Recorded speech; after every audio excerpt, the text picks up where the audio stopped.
Let's play a game called Is That Really Rare? I'm going to give you 10 comics that are frequently brought up to be very scarce, and we're going to do a fact check on that to see how real that is. Every time we prove a comic is actually more common than previously thought, we're going to increase the awesomeness of this video's giveaway. Make sure you like and subscribe and watch all the way to the end of the video to see what our giveaway is. We are going to start at rock bottom with a dirty diaper as the giveaway. Let's see if we can't get better.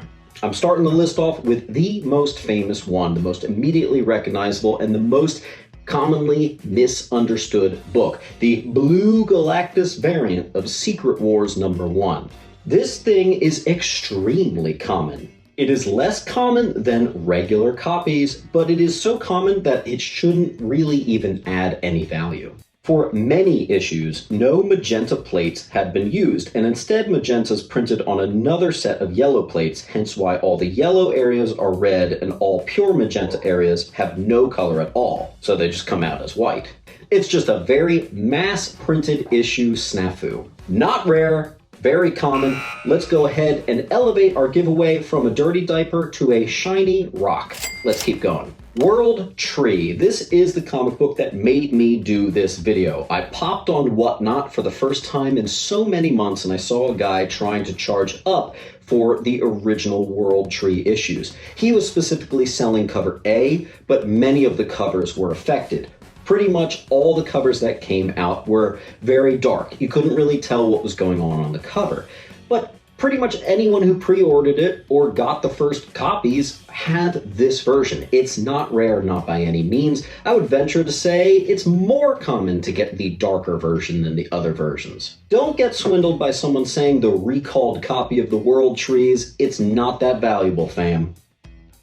We've proved it to be common. Let's upgrade our shiny rock to a copy of X-Men 1 Raw. How about the Green Lantern Teardrop variant? This is the famous Sinestro cover. On September 15th, 2011, DC received reports of a printing error on the front cover of some copies of the new issue 1, New 52 Green Lantern. This is one of the ones we have the exact data. It seems to have affected between 10 to 15% of the print run. So for a book that 1 in 10 of that exists, we can't exactly be calling it rare, not even really scarce. I would say lower distribution for sure, but we're gonna go ahead and label that as pretty common. You can definitely find this on eBay pretty easily. Therefore, it is common. Let's upgrade our giveaway from an X-Men 1 to an X-Men 11 classic Jim Lee cover. Let's see if we can't keep increasing this giveaway. Iron Man 15, the yellow bar variant. So let's take a look at an Iron Man 15. Go all the way to the top left. It's either going to be green or it's going to be yellow. Now, if you go on eBay right now and you type in Iron Man 15, it is 50-50 split. Some copies have yellow right above the 15-cent price. Some have green. One is not rarer than the other. Do not get swindled by a rare yellow variant. It is extremely common. So another one that's common, let's upgrade to an X-Men 4, the first appearance of Omega Red. Go ahead and like and subscribe for a chance to win. Let's see if we can't increase that giveaway. How about the Dazzler Error variant? This is one of those ones where check this frickin' book, because if it does have it, it might slightly boost the value. Pages 24 and 25 are going to be in black and white, but some people like to say that this thing is rare, and it is not. I have absolutely found this before, and yeah, it might make a $10 book 15 bucks. It's not that crazy, guys. Pretty common, maybe a pinch of scarce, but to call it rare is just wrong. Low distribution, no one knows exactly how many are out there, and certain grading companies don't make mention of it, but have recently started making mention when it does have this error. Another one that's pretty common, let's go ahead and upgrade our giveaway to the first appearance of Onslaught. Let's talk about X-Force 1 and the negative UPC variant. A lot of people say, look at this, I have the negative UPC variant. I'm here to tell you that it's so common that I would venture to say that's about 30% of them. So typically when you look at the back of an X-Force #1, if it's not polybagged, you're going to see Captain America's face in the UPC box. and the negative UPC is just the inverted color scheme. No one really knows what's up with this. Was it like a special thing or just a printing error?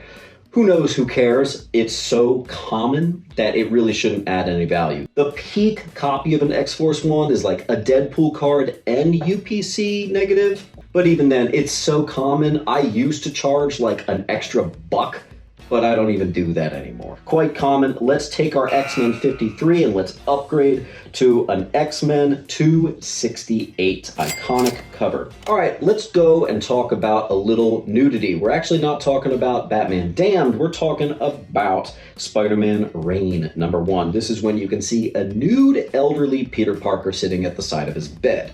Some people think this thing is rare, and the reality is it's not. When they issued the book, Marvel already knew about it, and they threw an apology in with it, and they said, if you want, you can return it. But who was actually going to follow through on that? Was anybody really taking the book back to the shop to get the second print that didn't have that? No, of course not.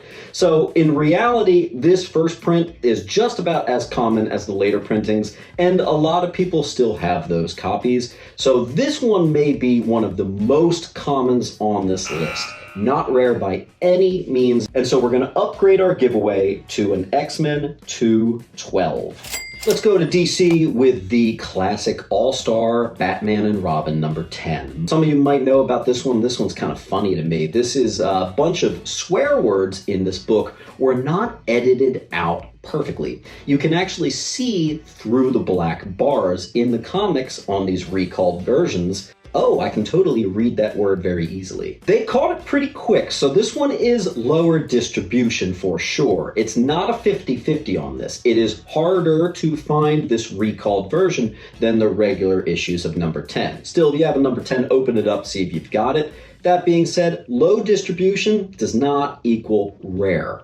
If you want one that is a little more scarce of the same book, there is a quietly variant that less people got, and it did get the same recall. That is a little bit of scarcity, but still we're going to call this one pretty common.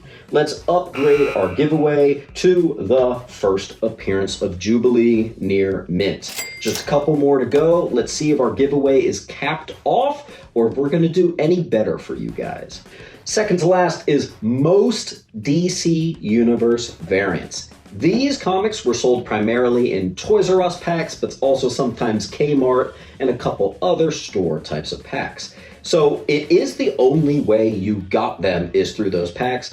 But if you think about the fact that a lot of kids from the 90s, myself included, were grabbing DC comics in this way, they do exist out there. They are, of course, much lower print count, but to say that they're fully rare doesn't quite ring a bell. That being said, I know the ones that are rare. If you talk to me in person, I can happily point them out to you sometime. There's about 50 that might be considered scarce, maybe another 25 that are like notably scarce, and maybe about 5 or 10 that are actually rare. If you do an eBay search, you'll probably be able to find one. There is going to be a bump in the value bit, so that one's going to be fairly common. Let's upgrade our first Jubilee and take it to a near mint first appearance of Mr. Sinister.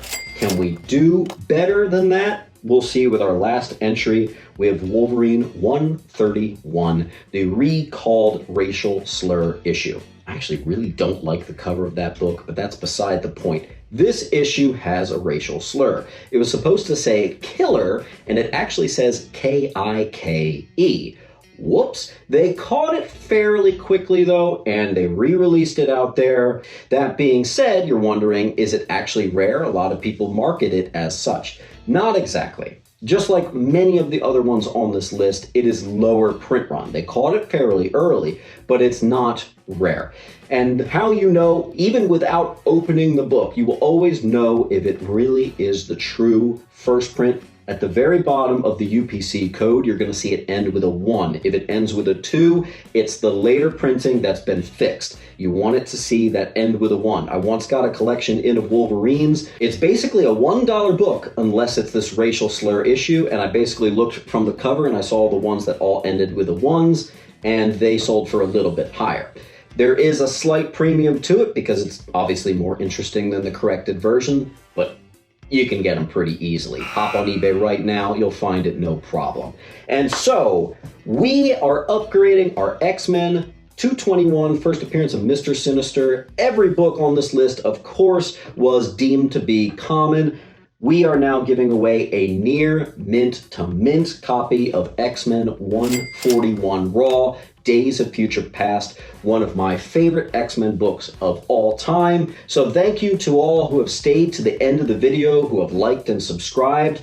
We went all the way and we're giving you a pretty awesome book just for this video. So make sure you're liked, subscribe, and comment. I'm going to choose one of your comments at random to be the winner. So stay tuned and keep an eye on your comments. I love you all. Thank you very much for your patience during this time. I've been on parental leave, so I've only dropped like 1 or 2 videos a week. Bear with me. Probably by next week, everything's going to be back to normal. See you at the next video and keep on hunting. Whoops. Make sure to come on down to Sentiment Depot's Antiques and Collectibles, located at 238 West Delaware Ave in Pennington, New Jersey. Find so many great books for just $1 and the lowest prices on key comics around. Enjoy a huge selection of graded comics priced up to 20% lower than current fair market value. We are open from Wednesday to Sunday, closed Monday, Tuesday. You got a collection you want to sell? Bring that too. Can't wait to see you there.